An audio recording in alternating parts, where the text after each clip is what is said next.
Welcome everyone. Thank you very much for being here tonight at the Institute for Government. We have the great pleasure of having two esteemed political journalists with us tonight to talk about their latest book, Betting the House, in case you haven't seen, on sale outside. We have called the event who will win the next general election. Obviously we haven't put a date on the next general election. We might even talk about when the next general election will be. Might even talk about impending royal nuptials and who will wear what and things like that, because that seems to be the news of the day. We've got with us today Tim Ross, who is formerly of the Telegraph and now Bloomberg, and has previous form in this area as the author of the account of the 2015 election, Why the Tories Won, obviously a different title this time round, and Tom McTague, who is Politico's chief UK political correspondent, with previous stints at the Mail Online, Mirror, and the Independent on Sunday. So, getting into the 2017 election, there you go, I'm starting to do it already. I mean, the first thing to say is John Rentoul says he read it in one sitting. I did not, however. I did read it very rapidly. It's a good read. It's gripping stuff, as he says. Lots of good revelations in it. One of the things that struck me the most reading it was the degree to which the parties had taken lessons from the 2015 election and seemed to apply it. But in different ways. Labour upping its game on social media, the Conservatives seeking to repeat their successes. But there were different things. Conservatives' strong and stable line, yet austerity and authenticity proved bigger factors. Labour's worries that presidential May and national security would be big trouble for them, but actually those issues turned the tide on May. Those kind of insights, how May was being pushed by those around her for the general election, the mistakes that both made, the missteps in the Tory campaign, the missed opportunities in Labour's. The first thing that I want to ask you is, what surprised you the most doing this research? What were the things that you didn't expect to hear? Well, apart from the result. That's a very good. The result exactly was the massive shock that made us both really excited about the story in the first place. But what surprised me a lot really was going through it, talking to people. I expected, particularly on the Conservative side, having seen how ruthlessly Lynton Crosby gripped that 2015 election campaign, I expected to find that, well, he probably would be, again, the key figure in charge of the Tory campaign, ordering the day's events, telling people what to do, what to say, where to go, and that his authority would be, again, sort of iron and unquestioned in the Conservative campaign. The fact is, actually, we couldn't identify one single person, and we spoke to basically all of them, who was willing to admit to running that failed Conservative Party's election campaign. I mean, 2015, Lynton was obviously only too pleased to take the credit, and actually he deserved a lot of credit in 2015. He ran that campaign extremely well. David Cameron personally gave Lynton Crosby the authority to give orders to the whole party, including him. This time round, it was far from clear who was running that Tory campaign, and lots of people had plausible deniability when it all went wrong, and that was a big surprise to me. Yeah, I mean, it was such a surprise to me. I look back and I wrote a piece for Politico right at the start saying the Tories have a Rolls-Royce electoral machine, they're going to wipe the floor with Labour, they don't know what they're doing, and we had this briefing from the Labour Party saying the one thing we're better at than them is we know how to organise. And I must admit, I just didn't think this was true. I didn't know how they could back this up. They were more enthused, more energetic. They had a cause and a sort of line that they pushed that stayed the same. If you go back and have a look at Jeremy's speech, was it in the Methodist Hall?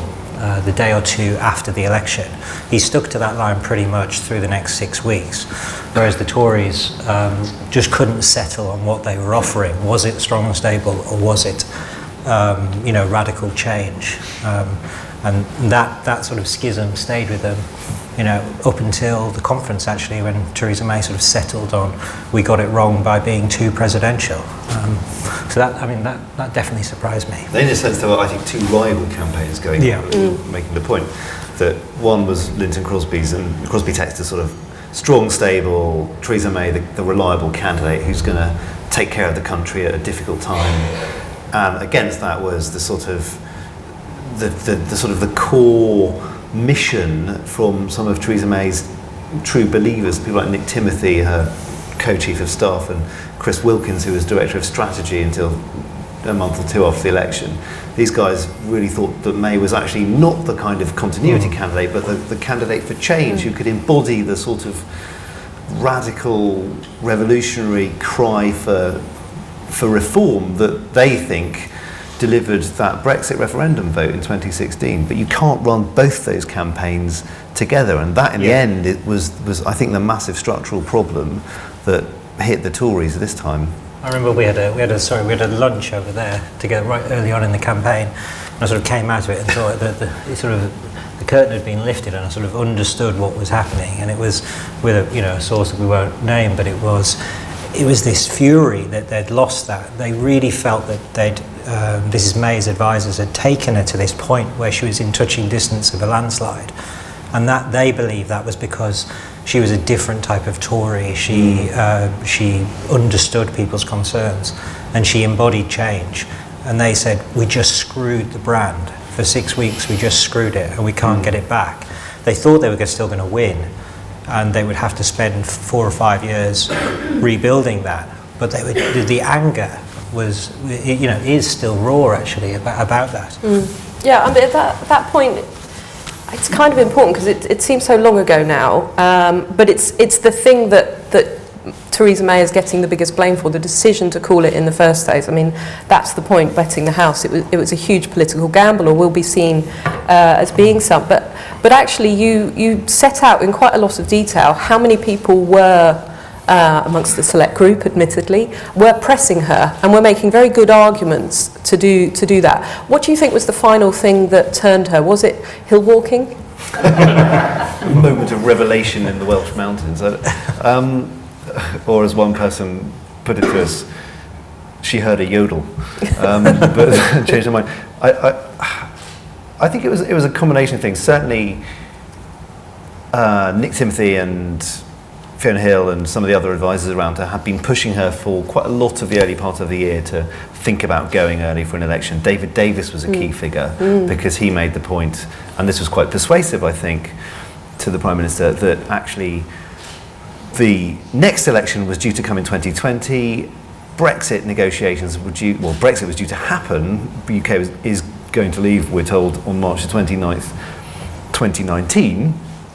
And at that point, if you needed a bit more time to dot the I's and cross the T's on the Brexit deal, Davis was arguing, you would actually be staring down the barrel of another election campaign. So that would really help the Europeans. It would make it much more difficult for the UK to exercise a bit of extra time and any flexibility, and they'd need a deal politically to going into that election. So I think that was a very persuasive argument for May. But there was also some, as she said in her statement outside Number 10 when she called the election, there was a sense that Parliament, the other parties were kicking off about the Article 50 bill and that she thought it was going to be too difficult. This was her argument, and it seems that actually there was quite a lot of truth in it behind the scenes as well, that she was motivated really to try and make sure that Brexit was delivered, and that her hand was strengthened for that task as well.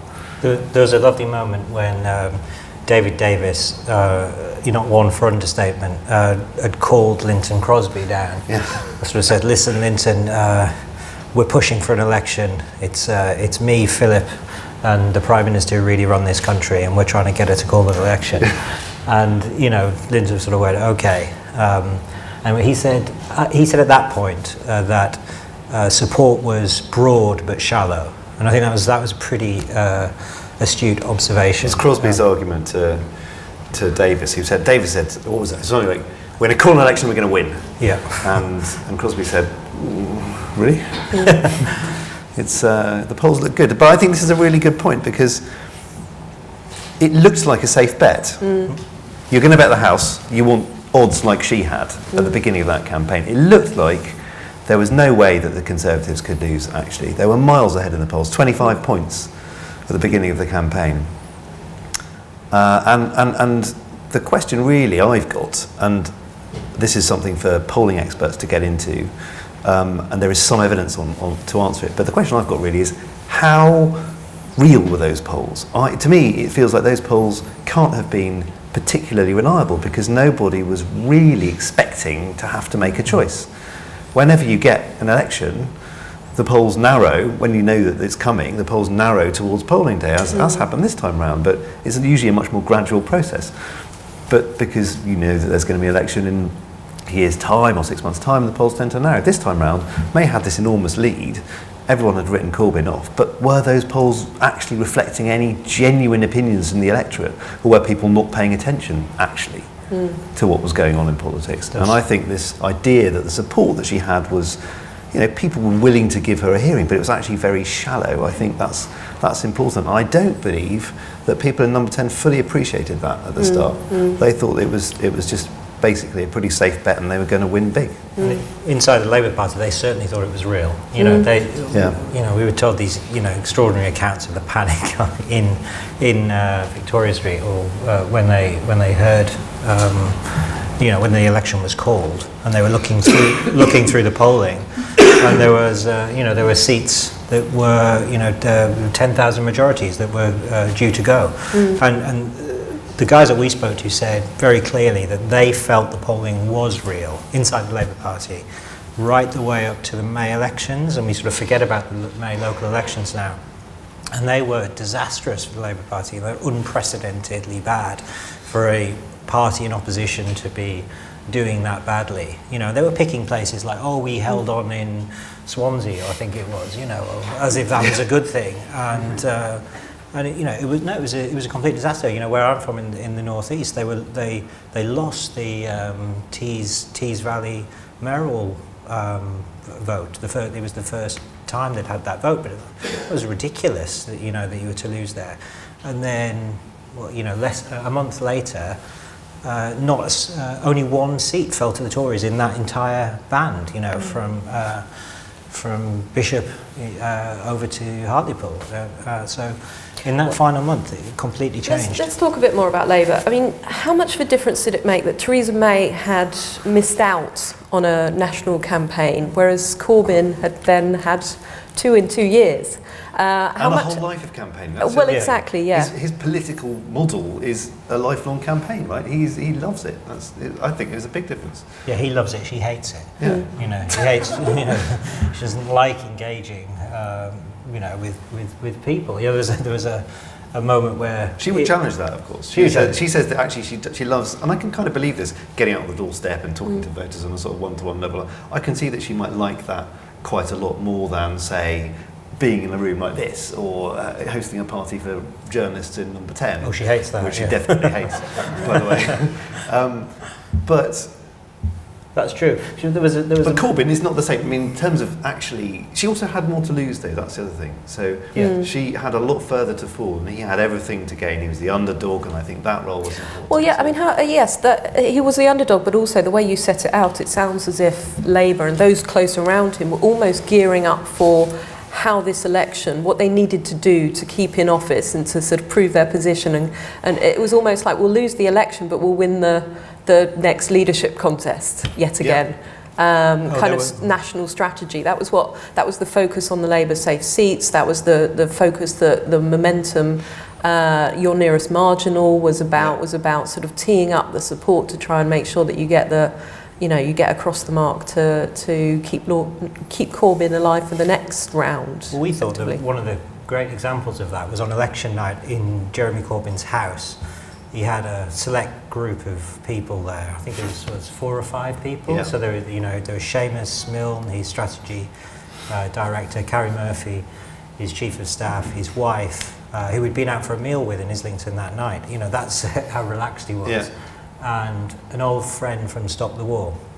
And Seamus kind of was running late, wasn't he? Seamus Milne, he grabbed a couple of he thought he might need a drink because it was going to be a bit of a difficult evening, and he stopped off at the off licence and grabbed a couple of beers on his way there. And Corbyn obviously doesn't drink very much, so they were all very relaxed. They're very relaxed, but as they came in, they played the game, which Corbyn says to them, right, name me the percentage vote you think we're going to get. Didn't they all have to write it on paper? Yeah, they had to write it on It's paper sort of and then they would pick it out at the end, and they all sweepstake. undershot. But Carrie was the most positive.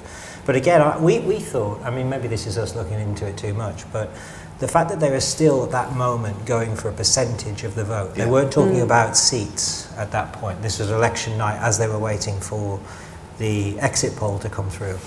And if you remember, the exit poll deals only in seat projections rather than a percentage of the vote. So all of their guesses were meaningless to the exit poll because you didn't know until much later. And again, we think it talks to, they were looking to beat 35%. You know, that was the goal. That guarantees you to remain in place. Because 35% was allegedly, infamously, Ed Miliband's target in 2015. And so they thought if they can actually achieve more than that, that means Corbyn is safe in the role, even though the Tories are going to win by loads. So that was their calculation. Also, I think there's something telling about the fact they were playing a party game on election night, rather than actually thinking, okay, who's going to be Foreign Secretary and can we keep Diane Abbott in the Home Office, or what do you think about after that terrible campaign? So those are the kind of, they were having fun and mucking about rather than actually preparing seriously for the prospect of walking into number 10 or even maybe coalition talks, or, I mean, they'd met with Jeremy Hayward a week or two before, and he'd talked them through, because the polls had narrowed a bit in that conversation, the prospect they might need to have some power sharing talks, but they clearly weren't engaging with the idea in the way that you would imagine somebody who thought they were about to go into power, into number 10, would be. Contrast that with Ed Miliband in 2015, and his team had booked him from his Doncaster constituency. They booked him a helicopter to fly him president style down to London to assume the mantle of Prime Minister on the night, because they thought that he had a real chance, and they cancelled that on the day, because that's the sort of thing, as one of them told me a couple of years ago, that you do if you are about to become Prime Minister, not if you're about to become unemployed. So all the memories are sort of flooding back. I was remembering, on the night in Labour HQ, Carrie Murphy, the Chief of Staff, she had to be woken up from, she was taking a sleep on the on one of the benches, woken up and told, you may need to speak to number 10 because there may be a coalition that we may be going in. You know, again, it's just these extraordinary insights, but they do show a campaign. I think there's one of the things actually that people liked about it. It felt more honest, I think, their side and the underdog as well, and all of that, and people warmed to them because they seemed real, and that is, you know, I think that is to their credit.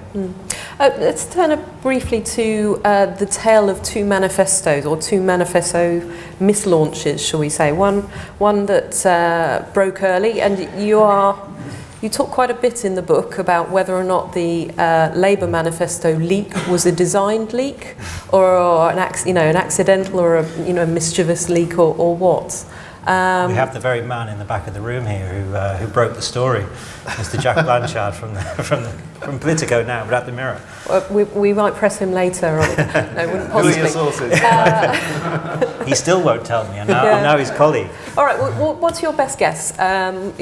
Was it a secret plot by Seamus Milne to try and get the ideas out there earlier? What is it they call it? The putting the dead cat on the table approach. Throwing a dead cat on the table is Vincent Crosby's one of his apparent trademark manoeuvres in an election campaign, and the logic of it is that if you're at a dinner party, and Boris Johnson explained this once, I think, but if you're at a dinner party and you don't like the subject that people are talking about, pull out your dead cat and throw it on the table, because everyone will suddenly be so disgusted and astonished that they will start going, oh my God, there's a dead cat on the table. This is appalling. Who's going to clear up this disgusting mess? It's appalling. And while it is a disgusting prospect, at least they've all stopped talking about what they were talking about before, and they are now addressing the deceased feline that you've provided for them.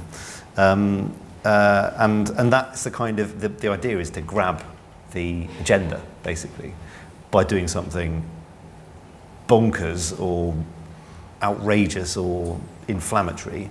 And you see this, I think, you've seen this in various campaigns. The Trump campaign in America, I think, deployed those kind of tactics. He's still employing it as president.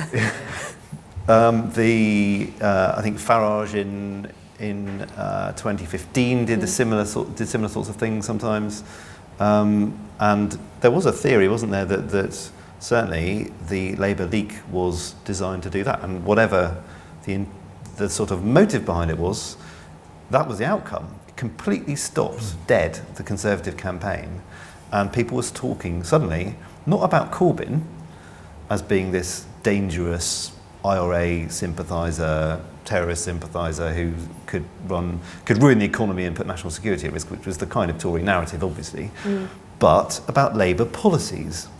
And that was a dramatic change in the campaign that had a huge impact, I think, on the way people engaged with what the Labour Party was offering voters. I mean, I think two things on that. One is that people are suspicious and remain suspicious. I mean, the Tories certainly think it was a McDonnell job. They're pretty convinced of it. Yeah. Well, certainly that it was a deliberate plan. I don't know if they've narrowed it down to John McDonnell or someone else, but they're pretty convinced it was a deliberate leak. And one of the things that they actually got the manifesto before it was published, which was something we found extraordinary. You know, Lynton Crosby walked into Tory HQ with a copy of the Labour Party manifesto, put it down on the desk and said, "Here you go." And that was before it landed in the Mirror or the Telegraph. So somebody had leaked it through to the Tories, which is amazing, really. But you know, it is a tactic that the Labour Party were employing, and on purpose. You know, they had studied Trump and populism, and they've talked about this, or they do talk about this privately. You know, that they believe that if you, just because something is outrageous down in Westminster does not mean it's outrageous in the public's mind out there. You know, an example of this was post Manchester and London Bridge, where they thought, no, you have to talk about the link with British foreign policy.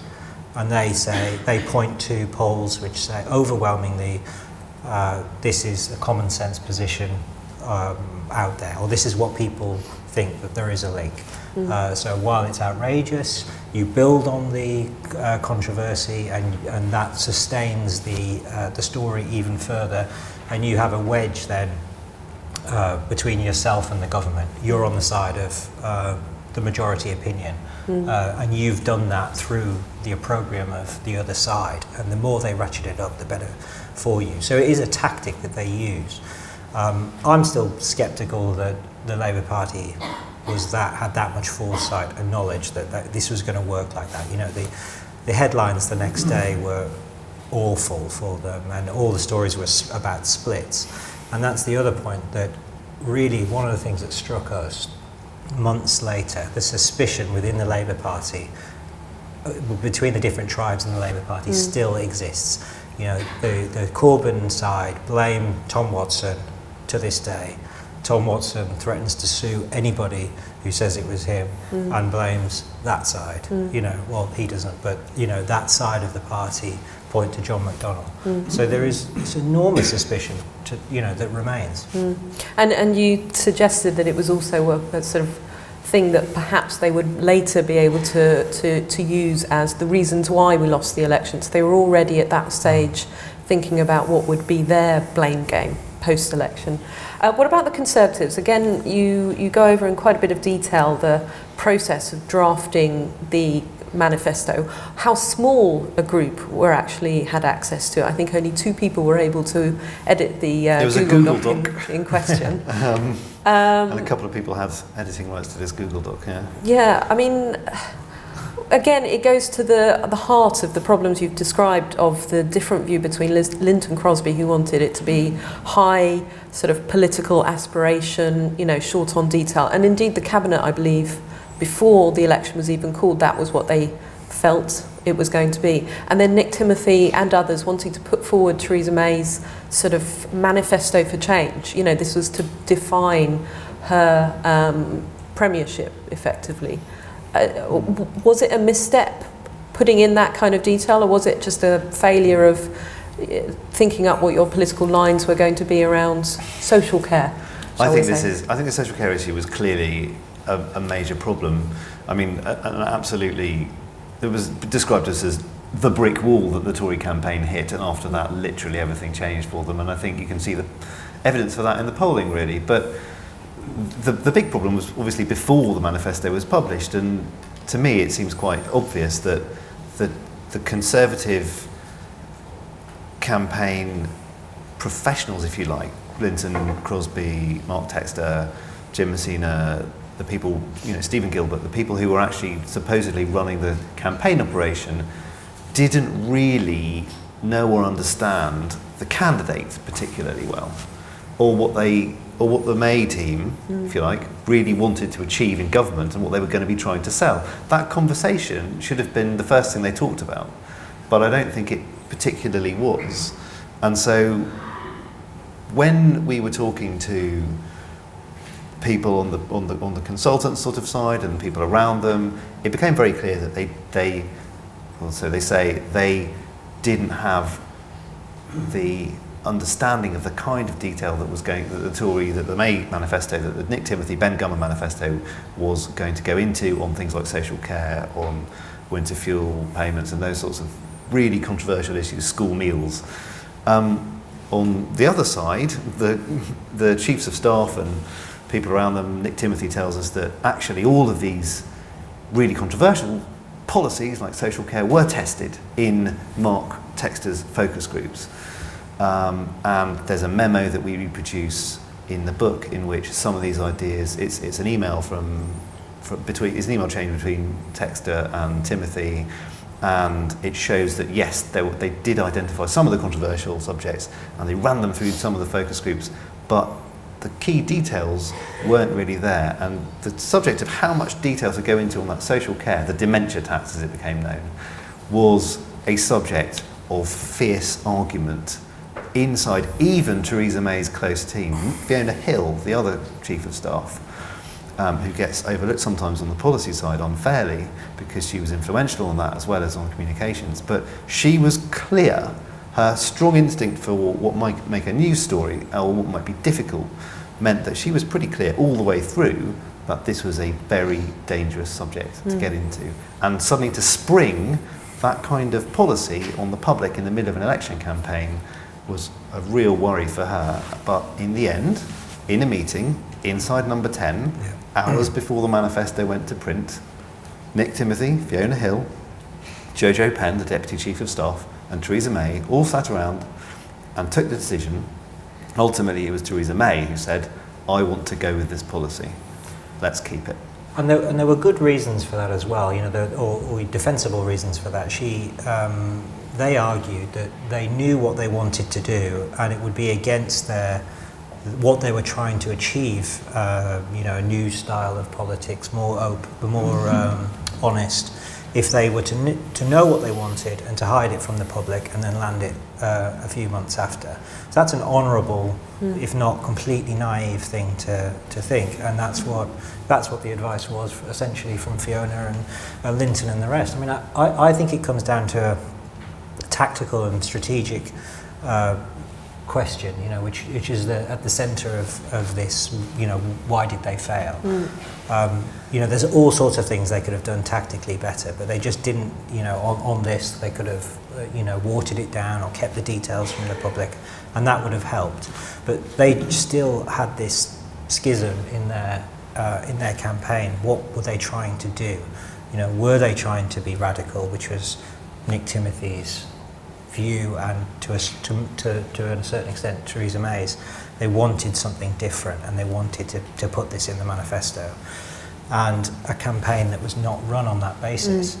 And you can't do both. There was a moment where the manifesto speech had been written, and it included one side's policies. Which side first? I can't remember. It was the Linton policies, and Nick. That's right. And Chris Wilkins was writing it, wasn't he? Yeah. And then he showed the draft to Nick Timothy, who exploded and said, "Where's all these? These are all the wrong policies in the manifesto launch speech." So they had to include all of his policies as well. So they had all of Linton's, they had all of Nick's, and so you had these two contrasting policies and a rubbish speech that went on and on and on as they listed the policies that no one wanted to hear. And Chris says later, at that point, that's a siren that something's not right here. Should have known it was going wrong. And you convey quite well that there were good reasons perhaps for that manifesto for change, for that perspective, the Nick Timothy vision of what he wanted to do, but not necessarily if you're calling a snap election, that a snap election is really about, keep it quick, get through the election quickly, and... Which they didn't do. It was a very long campaign. It was 7 weeks, 50 days or something. Yeah. They wanted four weeks. They initially thought it might be, they could get away with doing it in 4 weeks, and that you could probably keep the strong and stable slogan going for just about long enough to get over the line if it were a short campaign of 4 weeks or whatever. But a 7-week campaign became very difficult to keep that going. Let's turn to other things that the parties may or may not have got right. Social media. We talk about this every election, what difference it made, how important and so forth. But again, it's kind of a tale of two campaigns, and two campaigns that took different lessons from the 2015 election. Labour increasing their use of social media in new and interesting ways in the role of momentum. And then Theresa May, Nick Timothy, Fiona Hill's view of how to do things differently from Cameron, shall we say. Do you think there was a misstep there by the Conservatives again, or do you think that was just a different vision that could have worked? Tom, you start this. Well, it was undeniably a misstep. I mean, it was, the Labour Party, and not just the Labour Party actually, it was the Labour Party and all of its third parties, as well as Momentum, were extraordinarily successwither and again deserve huge credit. The Conservative Party, who was sort of let it wither on the vine almost. They built up a successful social media policy in 2015 and then hadn't reinforced it and fell behind. So I think we did this comparison between David Cameron, who had more Twitter followers and Facebook likes than Ed Miliband. But by the time it came to 2017, Theresa May just hardly engaged on Twitter at all. And Jeremy Corbyn has this huge following. So there's 1 million people on Facebook and all of this, and the reach is phenomenal. And then that was backed up by Momentum, and then all of the trade unions and everybody else. So they had this online army that the Tories couldn't match. And if you watch now, they're trying to build this back up. So Theresa May's engaging again on Twitter. So something she did today, she wouldn't have done during the election, is she welcomed the news of the royal wedding. They did not want to do that before. Before the election, they were sending out official notices on email. This is what we were getting in the lobby, official just emails, and that was it.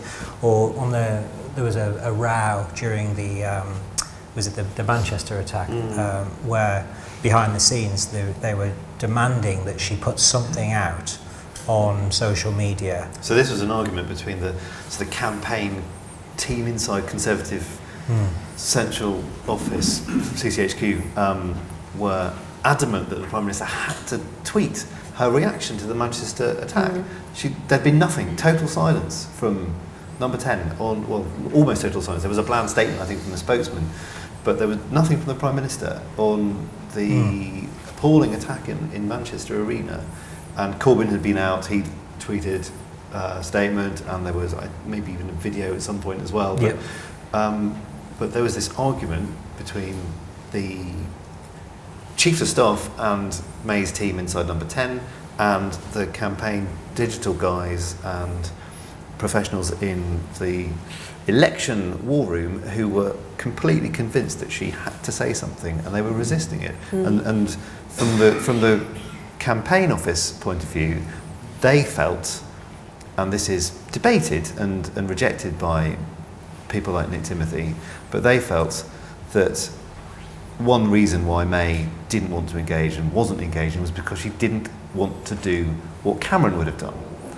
And obviously that's a kind of inflammatory sort of point to make. The country is faced with this appalling tragedy, and the allegation is that the Prime Minister is more interested in not being David Cameron than sending a message out on Twitter to express sympathy or whatever.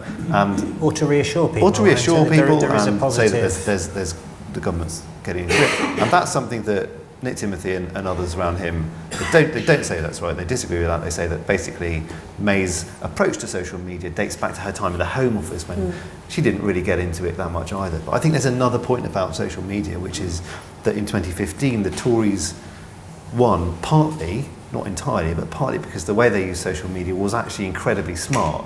They targeted brilliantly batches of voters in swing seats, often in groups of 1,000 or even maybe less, but really, really small groups of voters they would send highly specific adverts to, saying, you know, if you are, for example, that they might target a particular advert about education and childcare offers to women with children aged between 35 and 45 or whatever, and they'd be able to identify these voters, find them on Facebook and send them adverts on Facebook, because they could use it incredibly cleverly.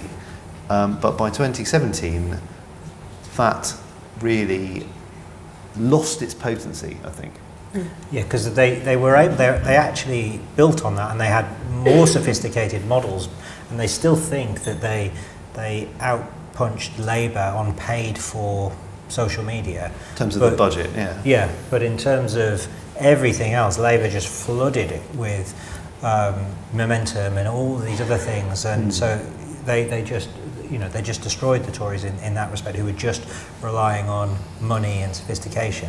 I think the other point, sort of a personal point, but I think what Tim was saying about May's use of social media going back to her time in the Home Office, I think she underestimates the role of being a national leader and how that is different to being a Home Secretary. You have to lead on emotion and public sentiment in times of crisis, and she's very good on a set piece speech outside Number 10.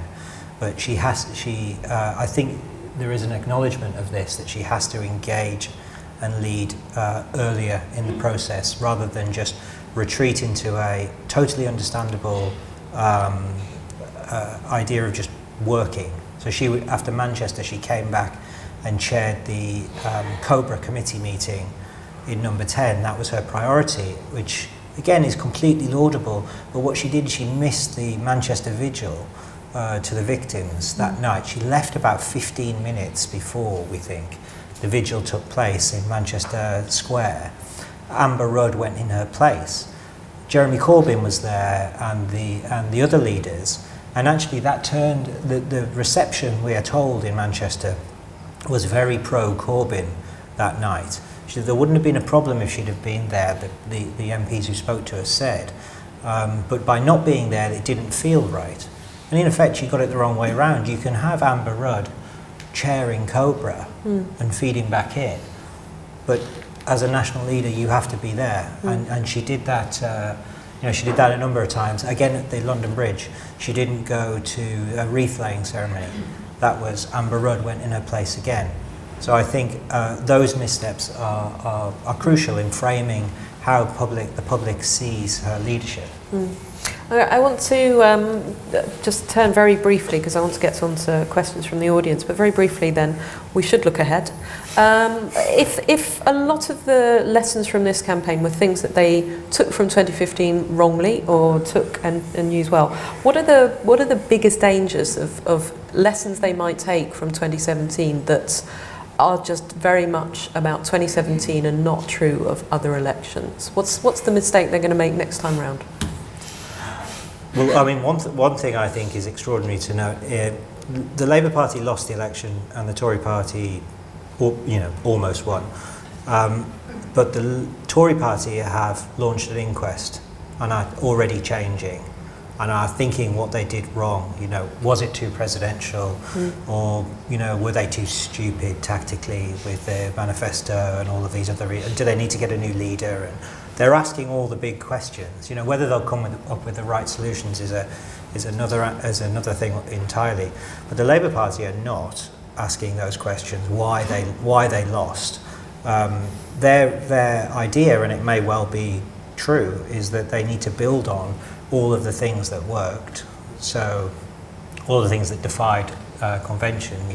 Essentially being more anti-austerity. Being more populist. It's worth remembering as well, both parties increased their vote share. This was not an unsuccessful, even though with minority governments, it was still successful in terms of popular votes. And the Tories are still on 40% in the polls, which is not a bad place. Yeah. All right, I will turn now to the audience. So a number of questions. Jack, shall we start? Mark Darcy in the front. Sorry, here on the left, and then we'll take 2 or 3 if that's okay, and then Thanks. Can Theresa May lead the Tories into the next election campaign? Should Theresa May lead the Tories into the next election campaign? Thank you. And then a gentleman in the front here, and then I will go to... Thank you very much. It's Masato Kimura, Japanese freelance journalist. Don't you think we, the West, change the course from neoliberal democracy to social democracy? Was that should we, or are we? Is that what's happening? Yeah. How do you think? So I think so. In Japanese case, we are totally change the course to social democracy because Liberal Democrat Party leader, Prime Minister Shinzo Abe, continue to print money and to give money to young people. For example, no tuition to university or something. Okay, brilliant. And then there was one just there behind you. Thank you, Robert Morland. I'm a former member of the European Parliament, and I was in the Stroud and the Ipswich constituencies, which my party unfortunately lost. And I could throw in one point you haven't talked about, which is this in relation to organisation. We were told the whole time, what are you doing wasting your time in Stroud? You should be in Cheltenham. And there was an assumption for a long time that the Liberal Democrats were going to come up a bit and take some of it. But my real question was about Brexit, because I think the general view that I have, and certainly the 2 former MPs would say, is we banged on far too much about Brexit. We forgot that for years, whatever people thought about Brexit, opinion polls showed it was quite low in the number of subjects that people were interested in. We weren't talking enough about the economy. So would you comment on that? Do you mind? Should I go in on that final go one for first? It. Yeah. It is absolutely true that austerity and issues like hospitals and schools became more dominant towards the end. I went to Bishop Auckland and the MP was handing out flyers that was purely about the school, the local school, and she said that Brexit had sort of taken the poison out of the animosity that she'd felt 2 years before, that people felt that they'd been listened to, but then they'd moved on. They wanted to know, well, what's happening to the school, what's happening to the hospital. I think the problem was they only had one excuse for calling an election that would wash with the public, and that was that it was Brexit. They needed to strengthen the hand. There was no other reason that passed the smell test, and this was in the memo we reproduced. This was Linton Crosby's advice. If you are seen to be calling this election just to give yourselves more power, the public will ask, well, why? What are you giving yourself more power to do? Is it to do what the Chancellor wants, which is essentially to raise taxes or to cut more, because he wanted the flexibility, because that's not popular, so you won't get more votes for that. So they had to call it on Brexit, so that was the only thing that they could talk about, and they didn't have anything to say. And I think to an extent it comes to your question as well, actually, when you're looking at the sort of arguments that were being made, the real sort of the agenda was being driven actually a lot more by the sort of the socialist, the Corbyn public services. People cared about public services much more than they were really bothered about Brexit. A lot of people thought Brexit had happened; we'd already left. And so, and what was the point in debating Brexit all over again? That was the referendum that we all voted on in 2016. Doesn't need to go into it all over again. Which is I think one of the problems. Corbyn, actually. Well, in a sense, he was able to come up with a Brexit stance that got the subject out of the way. There was a kind of cunning fudge that meant that the Labour Party didn't need to beat itself up over Brexit. Also, I think, from our point of view in the media, most people, most organisations didn't really give the Labour Party much of a chance, and so didn't scrutinise the Labour Party in the way that I think would have been the case had the polls at the beginning of the campaign been where they were at the end. Most organisations would have taken Labour's prospects a lot more seriously and scrutinised his policies on Brexit a lot more seriously as a result. But I think for the smaller parties, for the Lib Dems and for UKIP, they were really defined in 2017 by the wrong question, I think, which was the year-old question about the referendum. They were answering a question that everybody else had basically moved on from, which was, should we leave or should we stay in the European Union? So, yeah, and then on Theresa May, can she and should she? I mean, can she or should she? I think. I don't think she's going to be given the chance, but I wouldn't rule it out actually, because you have to look around at who the other candidates are, and it's going to be difficult, not impossible, for someone to step in 2019 and then after Brexit happens, and then not call another election until the 2022 election comes along.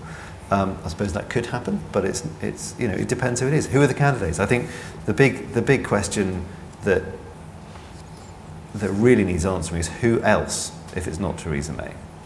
And back to the strategic point, what for? Who else and what do they stand for? What is their offer going to be? And I think it is extraordinary that she's still in place. It was a complete catastrophe. It looked like hours or days, didn't it? Yeah, and you actually detail how some of those closest to her thought that she perhaps shouldn't, not only for the good of the party, the good of the country, or whatever, but that or taking the blame, but also that why put herself through for herself. Yeah, I mean, Nick Timothy told his close friends during the night on election night that he was actually worried for Theresa May. They worked together for 10 years. They were friends. They still are, I think. He obviously cares about her as a person, and just felt the kind of vicious backlash she was about to receive from her own side and from the country in general for this awful mess of a campaign would have been too much. And the thought crossed his mind, maybe for her own sake, she should step aside at this point. And also her husband, Philip May, was also worried about her, we heard then, and around the Grenfell Tower. Particularly around Grenfell, disaster a week or so later. But I still think it's unclear how she goes. How do they remove her? And at what point? There is always a reason why it's not the right moment. And if it drifts too far, then it's the wrong moment because it's too close to the next election. I don't think that's likely, but it is true. I mean, it still hangs over the party, though, the election and what they do. We have a launch party tomorrow, and some ministers aren't able to come because, as one put it to me, Honey, I Shrunk the Majority isn't a film I can see at the moment. They just can't be seen to be at a launch event for a book about an election in which their boss monumentally screwed up. That's their excuse.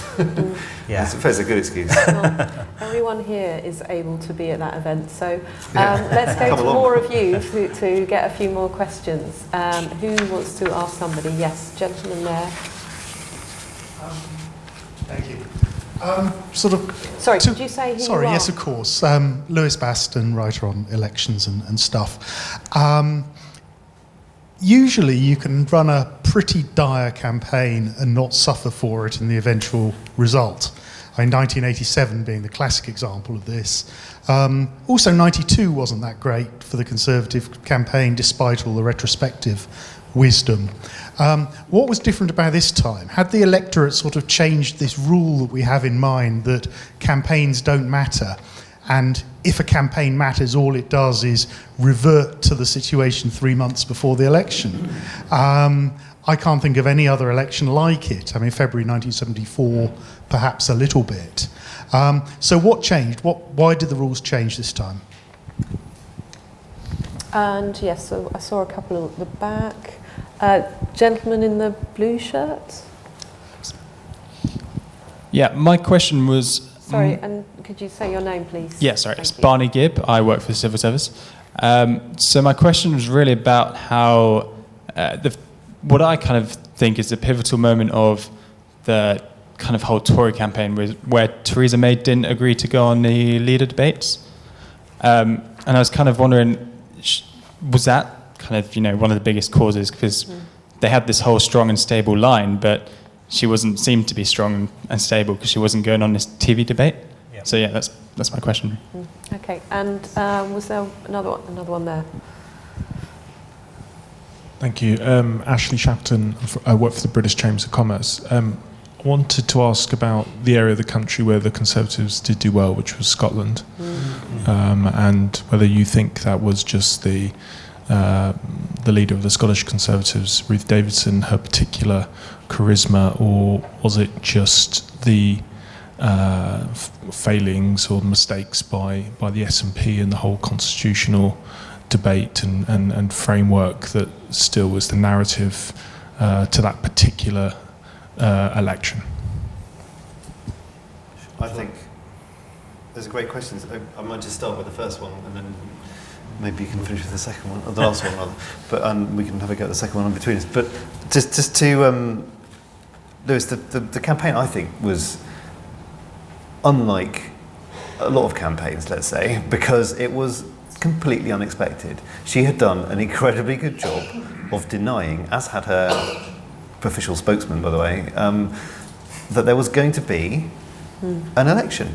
She ruled it out during the Tory leadership election. She ruled it out lots and lots of times after. And no one thought that it was going to happen. It didn't, not a whiff of it leaked. It was incredible. I mean, unlike in 2007 when the Brown election that wasn't was being considered, at that point everyone was talking about it and we all thought it was going to happen. And then famously he bottled it, if you believe the Tory slogan. But Katy Perry turned up on the day, the director of communications in Number 10, and saw that they were wearing, fancy clothes and had their hair blow dried, and thought, oh shit, there's an election. Yeah, she didn't know. She didn't know. So for me, I think the single biggest contributor to the fact that it was such a volatile campaign was that it was a snap election. Actually, even unlike quite a lot of snap elections, the public were just not switched on to politics, to the idea they're going to have to choose a new government in 7 weeks' time, in a way that most of the time people are. And I think that is a really big factor. And if you look at some of the British election study figures as well, you kind of see that lots of people were changing their mind based on stuff that was happening. So by the end of the campaign, about 15% of people were saying something happened in the last couple of days to change my vote, I think. And the events of the campaign as well. You just look at some of the events. When has there been an election campaign when we've had a bombing in Manchester that was so appalling, it completely, obviously and rightly, dominated for days and weeks afterwards. Another bombing, another terrorist attack rather in London Bridge, van and knife attack. Again, more people killed. Terrorism back on the front pages, all over the news, all over the public debate. None of the campaign strategies could really get through that were planned beforehand. The Conservative messages couldn't get through because all people were talking about was security. And then weirdly, because the country, I think, was so churned up by the emotional response to those appalling atrocities, the anger somehow seems to go towards this issue of police cuts. If you break down whether or not more police on the streets would have stopped the Manchester bomber or delivered the intelligence to uncover the cell that attacked London Bridge, the reasonable argument is that there's going to be some doubt there, right? Whether more police actually on the streets would have done. It's possible, it's certainly possible. But the resonance of that argument with the backlash against austerity meant that unexpectedly Labour were winning on national security.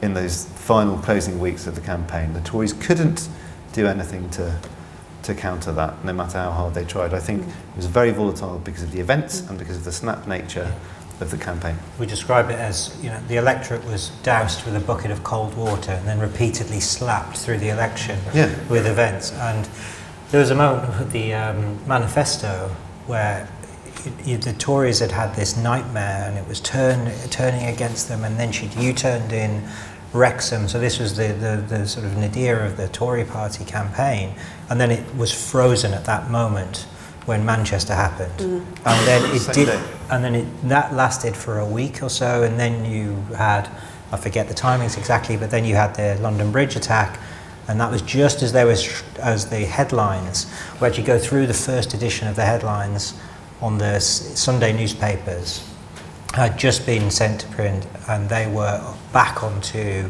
the elections. Because Tony's not in from the Sunday Times at the back there, he'll know. And then the London Bridge attack happened, and bang, second editions all were back onto terror. So you had a moment where the Tories weren't able to talk about leadership or Brexit for essentially 2 weeks going into the election. So that that was a major issue. I think the other point I would add to Tim's is that not only were the electorate churned by the emotional response to events, but they were also churned completely by Brexit before that.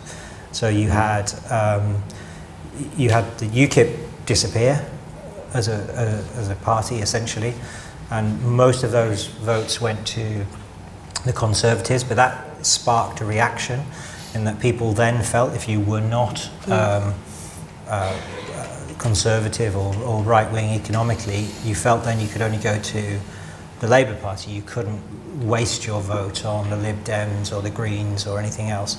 So people responded by going to the Labour Party. So we saw that in, say, Peterborough, where Stuart Jackson, who's now the Chief of Staff for David Davis, he was sitting in a marginal-ish seat with a large UKIP vote. And UKIP didn't stand because he was one of the good guys for them, and they wanted to guarantee his return, and that was their strategy.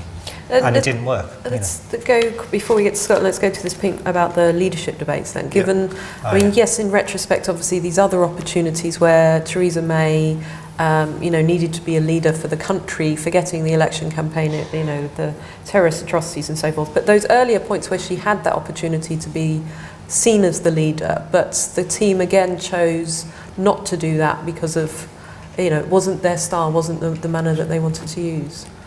Well, I think there's two important moments to your point, which are we sort of love telling in the book. There's a moment where Corbyn is weighing up what to do, and he's texting his friends. This is just before the Cambridge debate? The Cambridge. And he's texting his friends for advice what to do, and there is a split in the. This is about whether he should actually even turn up. Whether he should go, May said she wasn't going to go. Yeah. Corbyn had sort of more or less said the same sort of thing, and Amber Rudd was going to go for the Tories, and he was texting around trying to get some advice the night before. Yeah, and which I think is quite a nice insight into his character. He's asking for advice and he's getting it back. And actually, his friends are saying, just about the majority are saying, go for it, Jeremy. You can't lose on this occasion. And what's more, we need you to do it because, we can potentially get to 35% if you don't take risks, but you need to take risks if you're going to stand a chance of doing anything more than that. So he took the risk. But there was another moment we were told about where it was the Cambridge election, the Cambridge debate, where the Labour Party had booked what they described as the most boring hotel they could find in the Cambridge area because they wanted somewhere where he wouldn't be distracted so that they could prep for the Cambridge debate. And they didn't tell us the name of the hotel, probably for commercial reasons. But they prepped it in this place, and they said there was a funny moment where there was some sort of, middle-aged businessmen in the corner who were completely baffled to see Jeremy walk in, probably not Corbyn supporters. And then Jeremy's got police protection at this point, special branch. So he gets into the car with Seamus, and they drive into Cambridge. And because they've got, it's an official looking car and they've got other outriders, I think, the public started to notice that it was Jeremy coming in And according to the Corbyn's account, or his team's account, this was the moment that they first realised that something had changed, because people were sort of cheering on the streets as they noticed that it was Corbyn, so, come on, and they said it wasn't just Cambridge students, it wasn't just, they were going through normal parts of town, and it was normal people cheering them on. But they said that really affected them, and then they got into the debate, and again there was huge cheers. And they think it's a turning point. It's basically my point. And earlier in the day, obviously there'd been an announcement that Corbyn was going to do that particular debate, and Amber Rudd came on, and the only question that really got an airing was, "Where's the Prime Minister?" And everyone said, "Where are you?" All the people in the debate said, "Where are you?" And Corbyn put it as slightly more gently, but it did cut through. To answer the question very bluntly, it absolutely cut through. A lot of Conservatives privately will now say it was a mistake, but for understandable technical reasons, I think probably they calculated that Theresa May was so far ahead in the polls that she didn't need it, and all she could do was turn up and be ganged up on by the other people. But it really cut through that idea that she was ducking the debate. Let's turn to Scotland. I appreciate everyone's going to be wanting to have their drinks and look at the book outside. So quickly, not that I want to treat it quickly because it's a big issue, but was it because that Ruth Davidson was able to do a different campaign? We've talked a lot about the problems of the Conservative campaign. Was it that she was able in the end, crucial meeting with Linton Crosby where I think Nick Timothy and others weren't there, that she was able to do a different campaign? Was that the thing that made the difference, or were the issues just I very think different? there was a moment, wasn't there, when we heard that Ruth Davidson was basically being told off by Fiona Hill and people in Conservative Central Office for not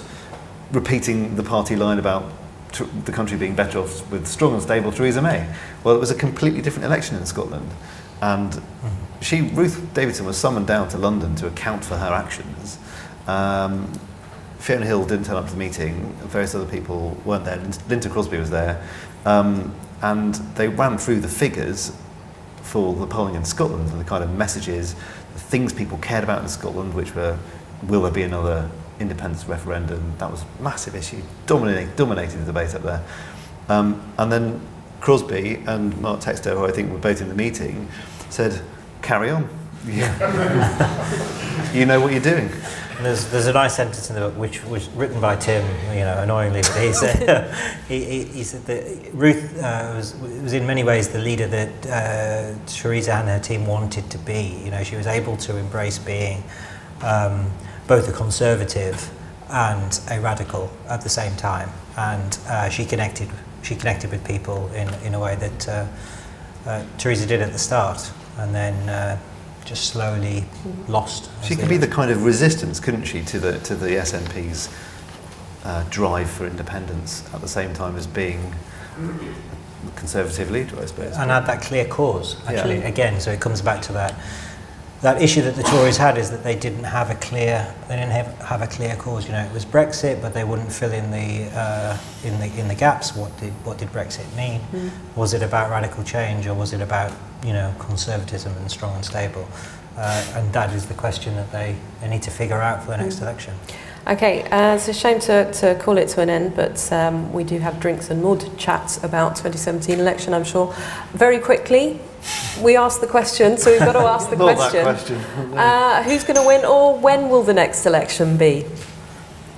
Go on, no one's watching, just put your guesses out there. I think 2022, and I still think the Tories can win if they. With Theresa May? I think that is harder if they go with Theresa May. But no, I think they can win.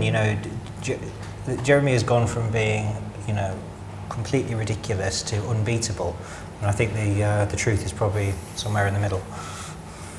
You're going to deviate from that? I agree with Nick. I mean, no, I think basically it's probably not going to be what we think, right? I mean, we're a long way off. We're 5 years away. Who knows where we're going to be? I do think Theresa May has a chance of staying the course, because you just don't know what's going to happen in politics anymore. I mean, if you ever did. Brexit is a huge unknown. The way that deal comes out in the wash could change absolutely everything. If the economy's going through the floor, who, if it's not May, the next leader is, what their appeal is going to be like. It's going to be a massive, massive issue. I think the Tories have a really big problem, which is that they would have been in power at that point for 12 years, since 2010, which is a long time. It's a long time in office to be asking voters to put you back in again for another 5-year term. So I think that factor might be really, really influential. But there are issues. There are big issues for Labour too. So it's definitely not in the bag for Labour. Can Corbyn, who managed to be the change kind of figure this time round, can he sustain that kind of impetus into the future? I don't know. All right, thank you Maybe very we much. should have a vote. Yeah, maybe. Whoever it is, they should probably read your book anyway, so that they can learn some of the lessons from it. Thank you all very much for being here. If you'd join me in thanking the panel.